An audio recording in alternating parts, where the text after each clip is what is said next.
Welcome to the new season of the Live Your Spa Life show. The Spa in Spa Life stands for Seek Power Always, that divine power within you to do what you're here to do. The theme for this season is Freedom Fighter. Amazing people like you share ways to ensure your freedom, physically, financially, spiritually, and in your relationships to create a world-class life. In these times of uncertainty, it's time for you to move past the distractions and start trusting yourself more through your God-given knowingness. No one truly knows better what's best for you than you. In this season, you'll have plenty of examples of people choosing their best life and giving a voice of freedom to those who are also looking to have their best life. Thank you for sharing your precious time with us and being part of the Live Your Spa Life conversation.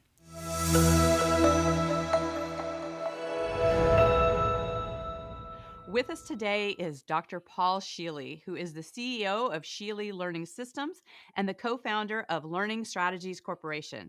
He has influenced a diversity of organizations and business leaders through his work in problem solving, creativity, communications, accelerated learning, and leadership development. As the CEO of 2 companies and a consultant to other businesses, he actively applies his expertise to overcome challenges and accelerate progress, accelerating them and achieving extraordinary results. Paul's passion is sharing how to activate the rich resources within the mind and connect this power to live our highest expression. Paul, welcome to the show. Thanks very much, Diane. It's beautiful to be here with you, and what a pleasure to serve your audience. Thanks for the invitation. Well, thank you. I mean, it's funny when I'm with you, when I hear your voice, it's so soothing to me because I've been listening to the learning strategies for years now. And I had to laugh remember when we were in Vegas together and I had forgotten my CDs and you did a little impromptu before we were retiring for the evening of your voice. And I never forget that because it's so soothing.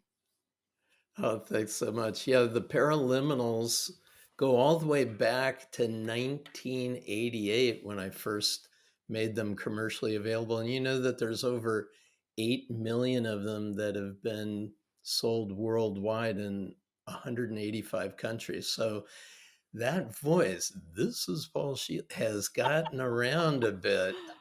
Yes, it's so beautiful. And so for anyone who's, not familiar with this is not your first rodeo. You've actually been in the game for over 45 years and working in the field of human development, and you've just served millions of people around this. And you are still this inquisitive mind, always looking at the next level of what's going on. And you've been focusing your work most recently with executives and entrepreneurs and helping them succeed in both business and life. So, more specifically, you have recognized in your research that there are 3 success blockers to sabotage most people's goals. So, I think people who are listening in here, I want you to think about, all the things that can be sabotaging and all the things that could be happening in your life. I'd love for you, Paul, to explain what these 3 saboteurs are all about.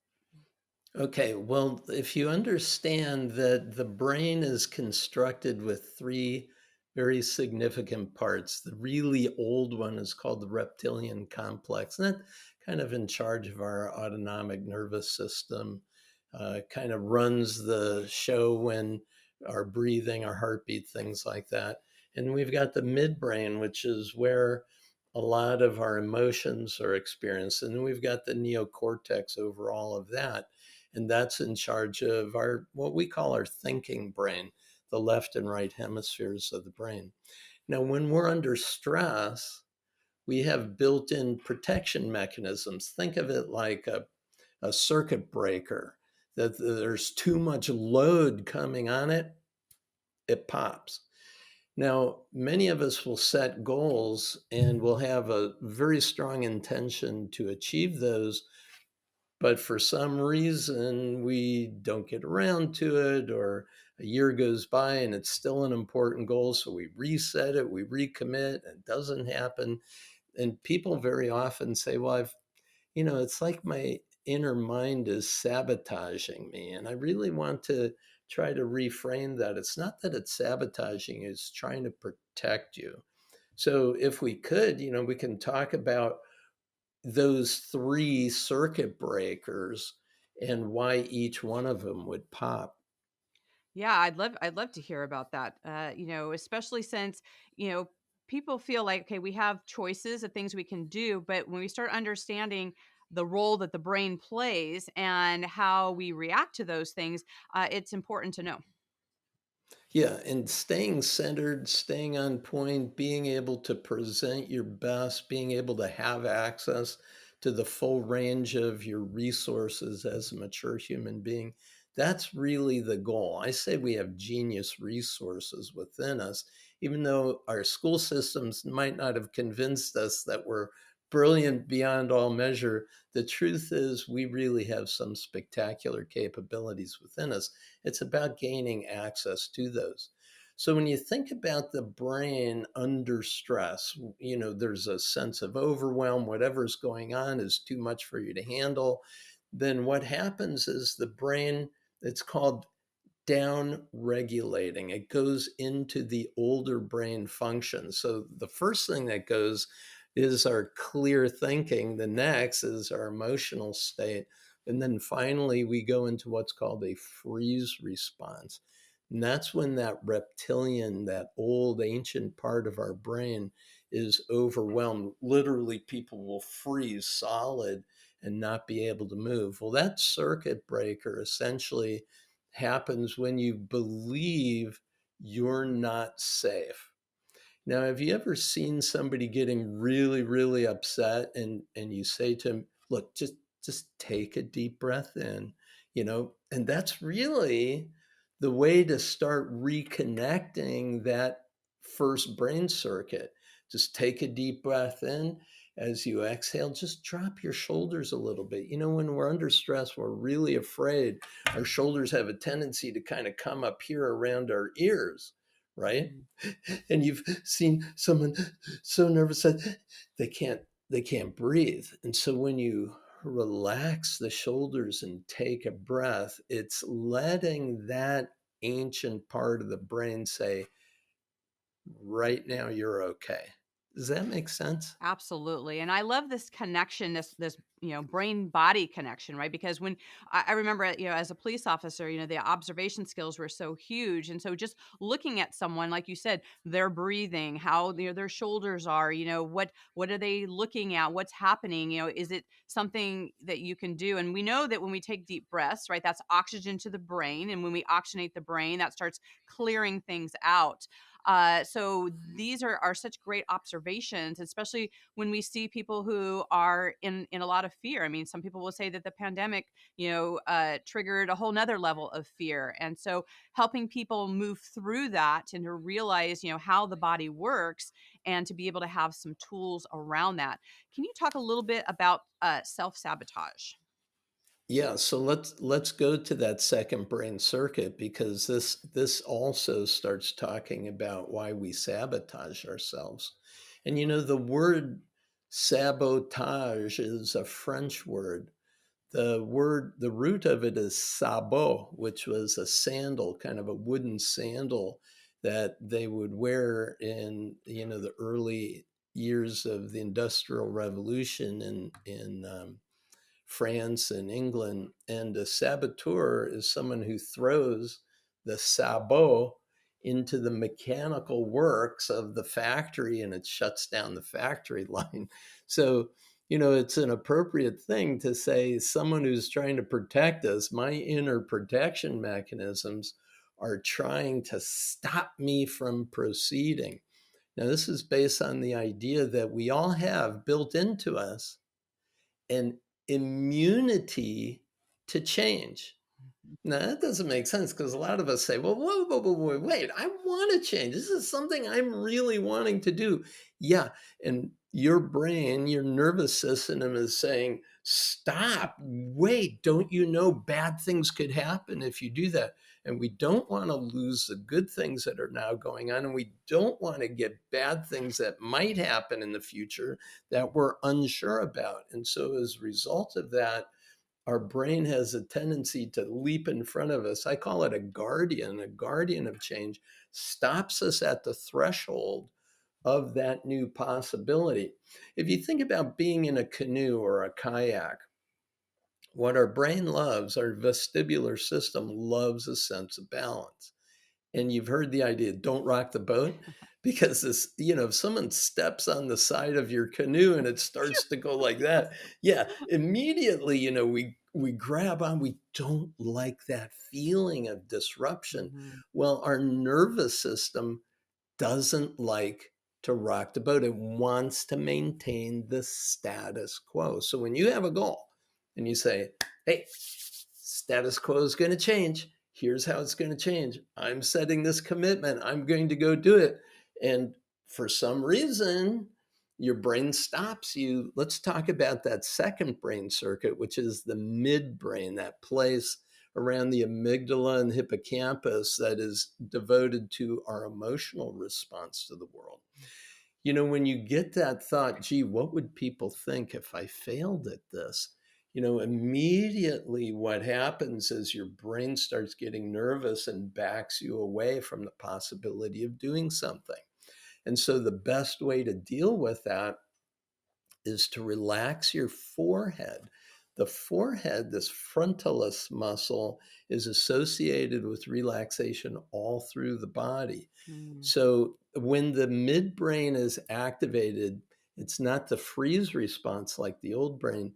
What this is a fight or flight mechanism. And this really has to do with our relationships with ourselves and others. It's the place of our self-esteem. It's that area of our heart.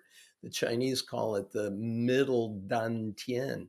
And when we're worried about what's going to happen in our relationship that we're in at that moment, whoever it might be, then we start getting really worried about it. It's either run away or fight because we're starting to get triggered. But if you can relax the forehead, just get it to smooth out the muscles around your eyes, your cheeks, your jaw. And then, and this is an interesting one, get a slight hint of a smile, the corners of your eyes and the corners of your mouth. And what that does is it sends that signal to your nervous system to be calm, to recognize Mm. right now you're okay, right now you belong here. And when that happens within you, you immediately bring so many more choices online. You begin to see that you have a sense of agency. You can do something, but you've got to be able to upregulate the brain in this way. So does that make sense about what sabotage is, why it happens, and how we can start overcoming it at those first two brain circuits? Yeah, absolutely. It's interesting because so many times we think of sabotage as being a bad thing, but as it being an interruption, right? It has us look at things from a different perspective. When we say we want change, we have to really look at the brain of like, how can we actually go about it? How can we make those shifts and make those things look like the direction we want to go into. And when you were talking about putting relaxing the different parts, it made me think of different modalities like tapping, right? I think that's where some of that came in of, tapping on the forehead and the eyes and the chin, like these were relaxation type things that have you look at things in a different way. And then also when you were talking about bringing the levity and the smile to the face and the eyes, we're talking about, these are scientific facts that you cannot be in gratitude and anger at the same time. So by changing your actual physicality, you are actually changing and getting into that happier state, getting into that gratitude. You cannot be in those negative, fearful states. You can't be at them at the same time. So I love the distinctions in the brain with this. Beautiful. And that I have a colleague who teaches Qigong. He's a master Qigong healer. And he says, smiling, if you take the letters for smile, it's start my internal love engine. Oh my God, I So love smile, that.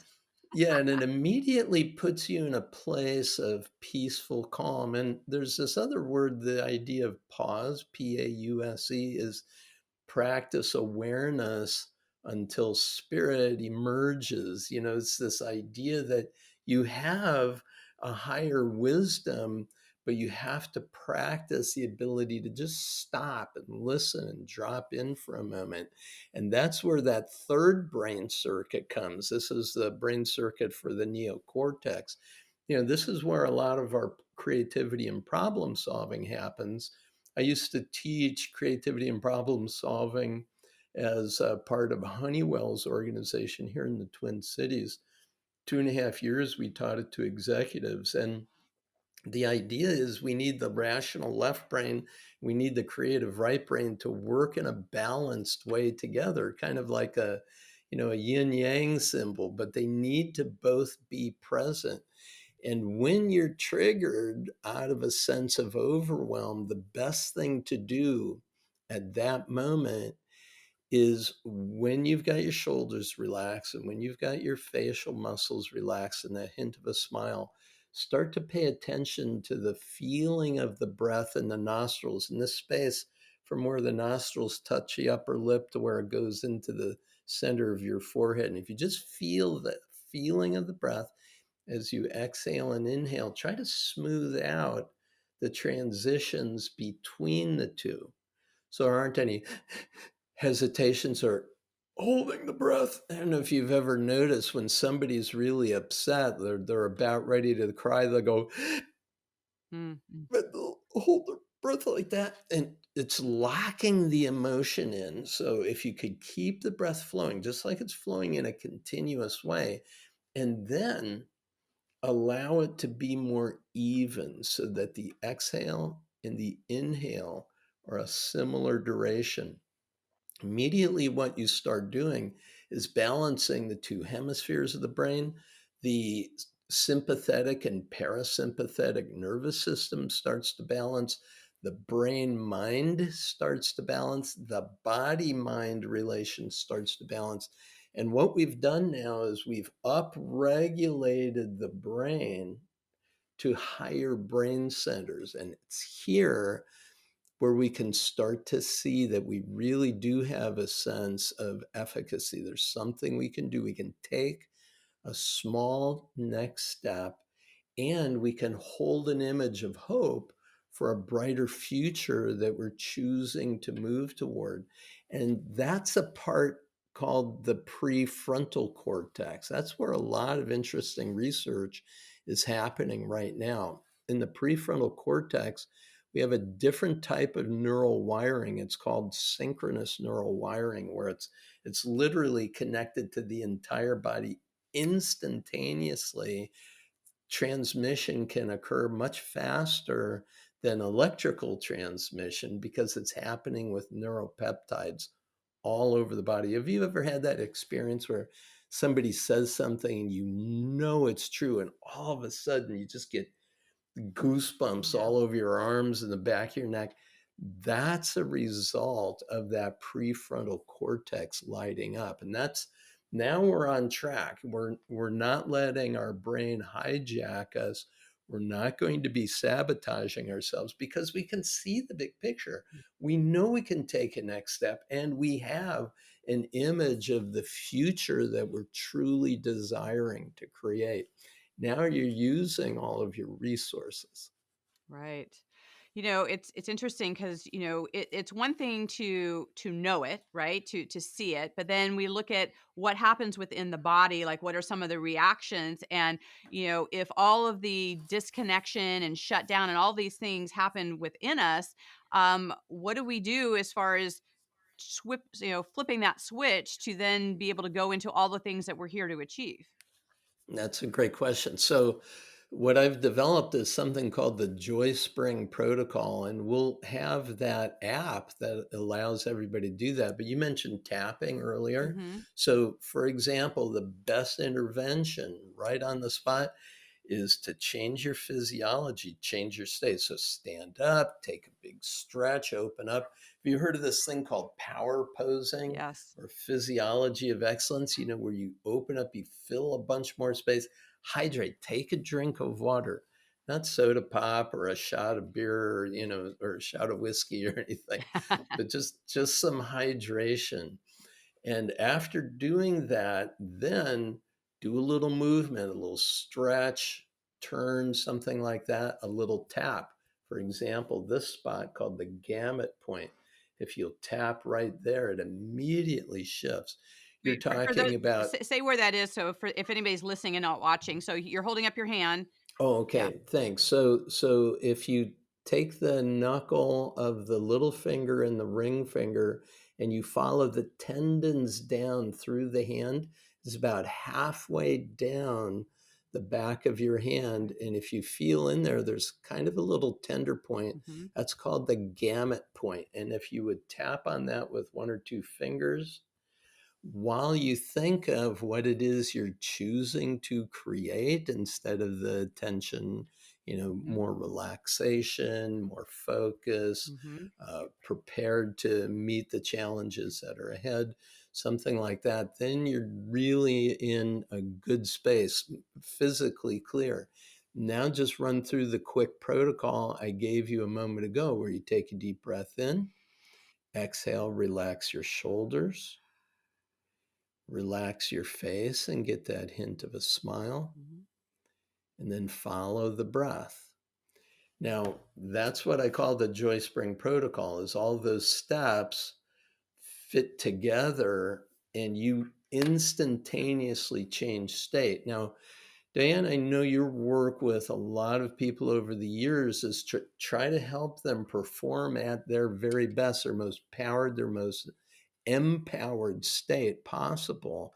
And what that means is you need to know how to manage your state of awareness, which is your cognitive part, your emotions, which is that place in your heart, and then at the level of your gut, which is that place where your willful action takes place. So I say open mind, open heart, open will is what we're going for. And when you do that, you have an open connection to a vast level of resourcefulness. It's very important that everyone understands this. Right. Fear is normal. The thing is, our ability to discern a real and present danger from a fear that's just made up, a faulty conclusion, uh, a misunderstanding about something. We have to be able to discriminate those types of fears, because our physiology is going to react to both of them in the same way. So once you upregulate the brain and now you're in a clearer place mentally, emotionally, and physically, now you're going to be able to act in a way which is much more effective. In the military, there's something called the OODA loop, which you might have encountered, but it's orient, observe, decide, act. And I came up with a similar protocol to that. It's release, notice, respond, witness. It's called the natural brilliance protocol. We have to start with that release, the orientation, to become aware, become present, start noticing what's going on. Because when we're under stress, when we're in overwhelm, our cognitive system goes into what's called tunnel vision. You know what it's like. It's called seeing red, but it's like you're blacking out. It's all you can see is this narrow band. And basically, that's hijacking all of our capacities, our perception, our attention, our thinking, our decision making, our memory, our ability to respond. All of those are hijacked by cognitive stress. So we have to learn these techniques to manage our cognitive stress, to overcome that sense of overwhelm that might be popping those brain circuits and causing you to be quite dysfunctional in the situation that you're in. Yeah, absolutely. Well, so how can we maybe distill this down for our listeners, like for today? Let's say that, they have these, big goals, right? And they maybe don't feel that they're as confident of what, maybe there's like a vague direction, or they're just not sure. Like, there's all these things that kind of, it sounds good, like, I'm going to do this big goal, right? And then when it comes to the practicality of breaking it down, I think that's where you start having the disconnect, and then you start having hesitation, and then procrastination, right? And there's just this ripple effect that comes down. So how is it that, how can we look at this and be able to step into the things that we say that we want to do, and either sidestep or deal with the uncertainties that come up? Okay, so let's think about it in kind of 5 stages. The first stage is, what is it that you're committed to? Mm, So that's normally the goal. And it's great if we'll set a goal as a target, a minimum, and an outstanding level of achievement. We're going for our target, but even the minimum achievement is going to be good. So if you can really phrase it, that's neat. And think about what it is that your personal commitment is for the accomplishment of that. Then, second is to start looking at, what are you doing or not doing on a daily basis that's causing you to not make progress?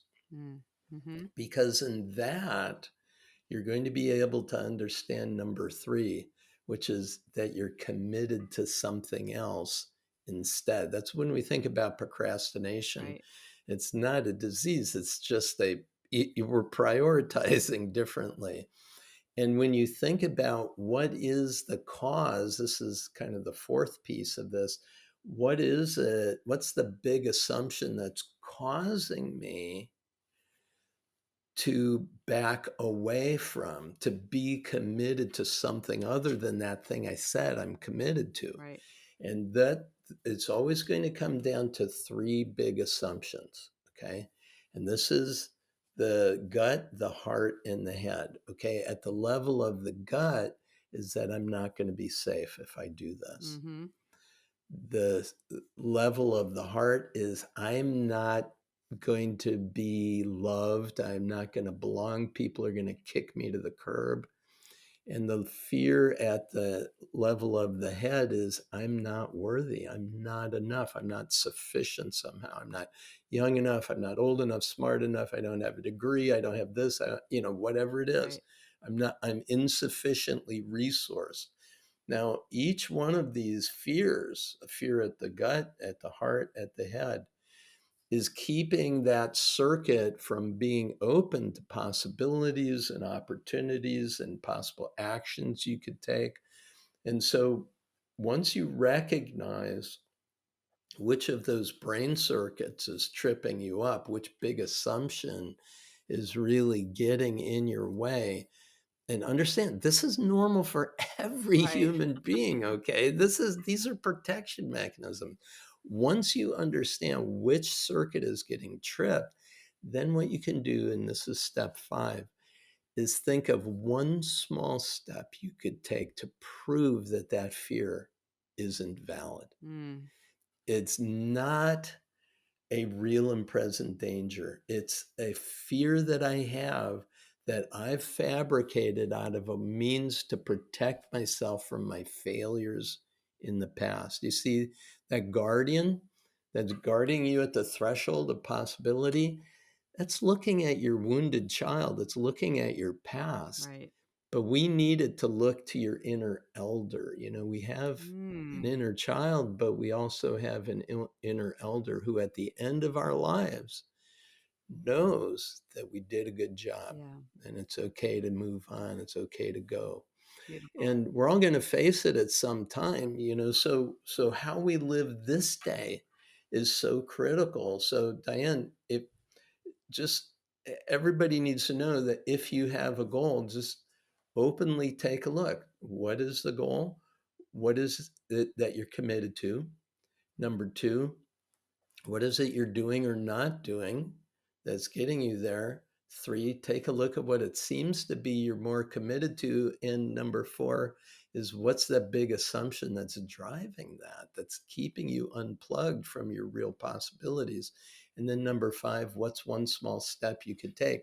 And this is going to be the test that's going to prove to you that you do have what it takes. And this is where I moved to, the American transcendentalist Emerson said you could not have the goal unless it was already within you to achieve it.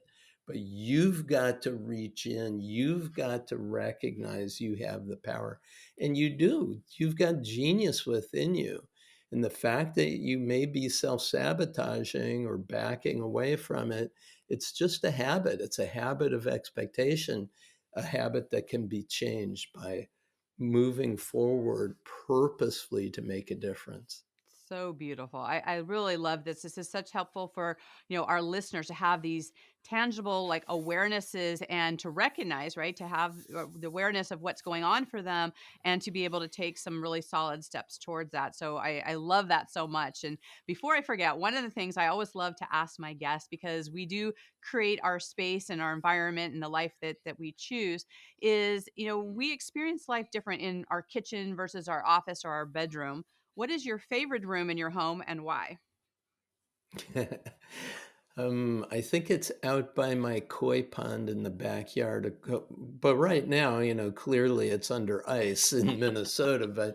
But yeah, I have built a water feature, and I have koi and goldfish out there. It's about 8,000 gallons of waterfalls and plants and everything. And it's my happy place. It's a place I like to go to meditate, center myself. It's a place I love to bring people to entertain out on the deck. And yeah, that's a good one for me. Absolutely. And it is beautiful. You've definitely created, you and Libby have created a beautiful space. So I love that Thank you. so much. So I know that our listeners are going to want to stay in contact with you. How can they best do that? Well, the best way is to go to the website ScheeleLearning.com. It's SCHEELE learning.com. And by the way, there's some free resources there. There's one program called Overcoming Overwhelm, where I'll actually show you over a period of 5 days a laser focused challenge. It's a little 15-minute video each morning, comes to you as an attachment to an email.